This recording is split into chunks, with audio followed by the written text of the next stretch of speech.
Greetings valued viewers. This is the Wacky Guardian coming at you with the most epic, extended synopsis yet of the pulse-pounding, action-packed thriller World War Z.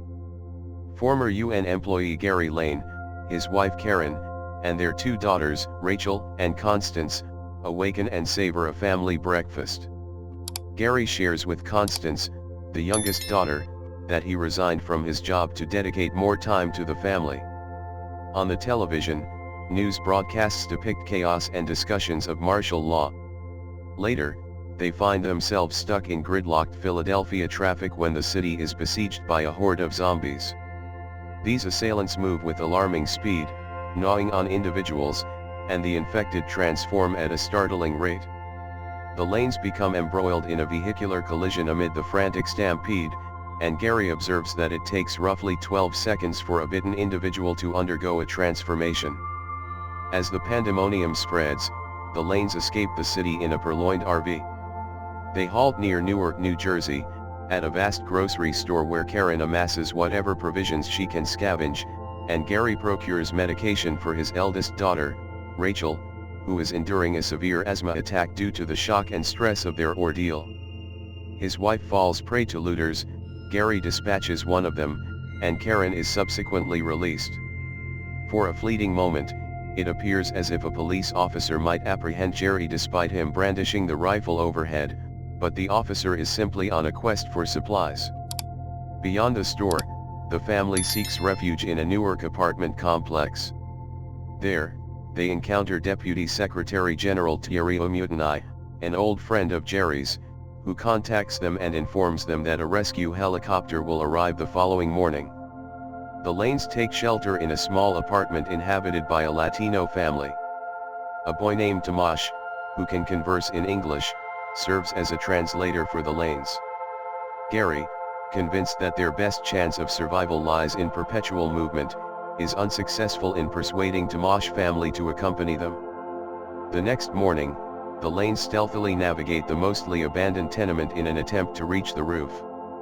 However, the undead detect their presence, and they find themselves pursued onto the rooftop. Tomasz joins them on their journey. When Gerry faces a barrage of attacks from several zombies, they spew blood upon him. Upon reaching the rooftop, Gerry steps to the precipice, prepared to hurl himself off should the spilled blood on his face lead to transformation. To his relief, it does not. After successfully repelling another onslaught of the undead, the family boards the chopper and makes their escape. The helicopter transports the Lanes to a U.S. Navy aircraft carrier stationed off the coast of New York City, alongside a multitude of other refugees. On board, a contingent of scientists and military personnel scrutinizes the global outbreak. Thierry awaits their arrival and allocates bunks for them. A virologist, Dr. Andrew Fassbach, contends that the affliction is a virus, necessitating the discovery of its origin to formulate a vaccine. Due to his proficiency as a former UN investigator, Gerry consents to assist Fassbach in tracing the outbreak's source, albeit with reluctance. He accepts the condition that his family will remain secure. Subsequently, Gerry is dispatched to Camp Humphreys, a military base in South Korea, where an email was received approximately 11 days prior, suggesting that the outbreak may have initiated there. Moments after arrival at the base, Gerry's team faces an assault from zombies. Fassbach, who is fearful and timorous, perishes after unintentionally discharging his weapon, an accident that occurs when he slips on the C-130 plane ramp. The gunshot serves as a signal, attracting the wandering zombies and necessitating a frantic retreat. Rescued by the base's surviving personnel, Gerry learns that the zombies are drawn to noise. Captain Speck, leading the soldiers on the base, explains that a Korean soldier conducting research in the field was attacked and transformed. However, his metamorphosis took significantly longer than recent observations. The infected soldier then assaulted the base doctor, leading to both of their incinerations. One of Speck's soldiers reveals a peculiar ability to stand amidst the infected without provoking attacks. When Gerry inquires about the soldier's slight limp, the soldier mentions an ongoing issue troubling him. Gerry confers with Hafner, an ex-CIA agent previously arrested for illicit arms sales to North Korea. Hafner discloses a chilling account of how the North Korean government successfully contained the outbreak within their borders. They achieved this by extracting the teeth of every citizen within a 24-hour period, rendering them incapable of infecting one another through bites. Hafner advises Gerry to head to Jerusalem, where the Israeli Mossad had established a secure zone just prior to official acknowledgement of the outbreak. This implies potential prior knowledge on Israel's part. To secure refueling for the C-130 and Gerry's passage, Speck's men resort to a fleet of bicycles to minimize noise. Meanwhile, Gerry's satellite phone inadvertently triggers during Karen's attempted call, leading to a zombie onslaught. The plane is successfully refueled, and Gerry, along with the C-130 pilot, narrowly escapes.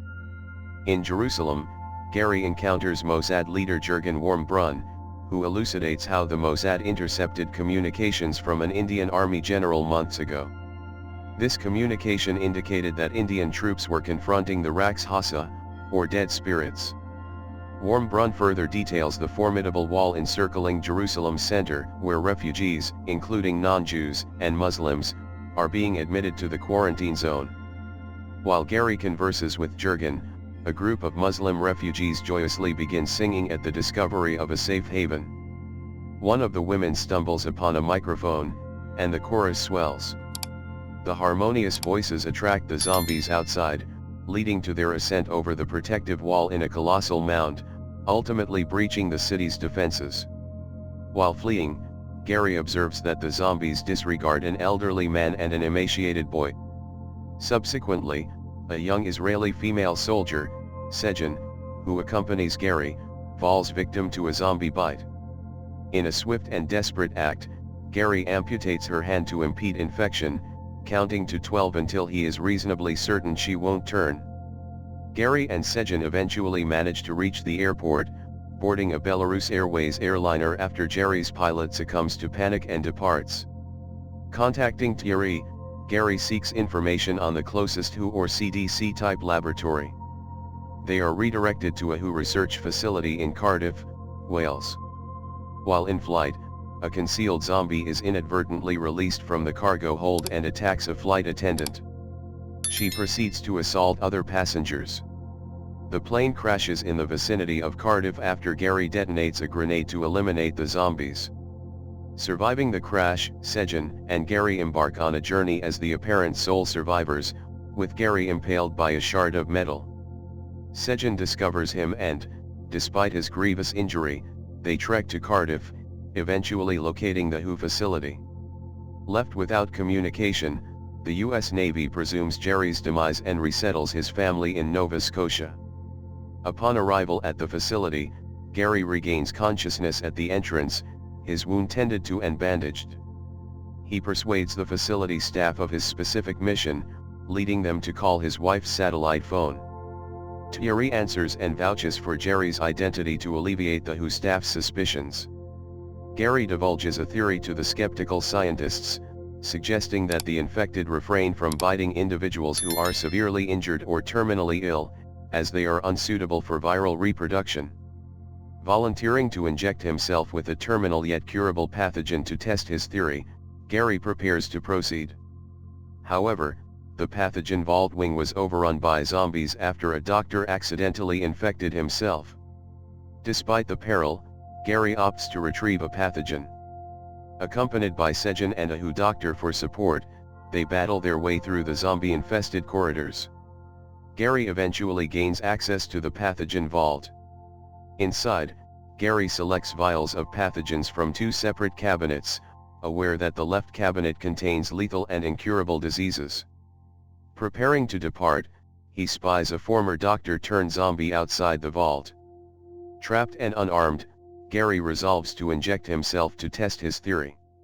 Displaying a note reading "Tell my family I love them," he selects a vial at random from the box. Gerry waits patiently before opening the vault door. Astonishingly, the zombified doctor pays him no heed, allowing Gerry to exit freely, even as the facility swarms with zombies. Having safely returned to the secure section of the facility, jubilation ensues as Gerry's theory proves successful, and the doctors cure him of the pathogen. Reunited with his family, Gerry resides in a safe zone in Freeport, Nova Scotia. A vaccine developed from deadly pathogens, capable of providing camouflage for soldiers combating the infected, is manufactured. Airborne deliveries distribute the pathogen to all corners of the world. Human offensives against the zombies commence, rekindling hope. Russia, in particular, achieves remarkable success in curtailing the pandemic through a combined effort of military and civilian forces. Gerry reflects, "This isn't the end. Not even close." Please remember to completely demolish that like button, subscribe to the Wacky Guardian for more great content, and share this video with all your friends. Thank you for watching, see you next time.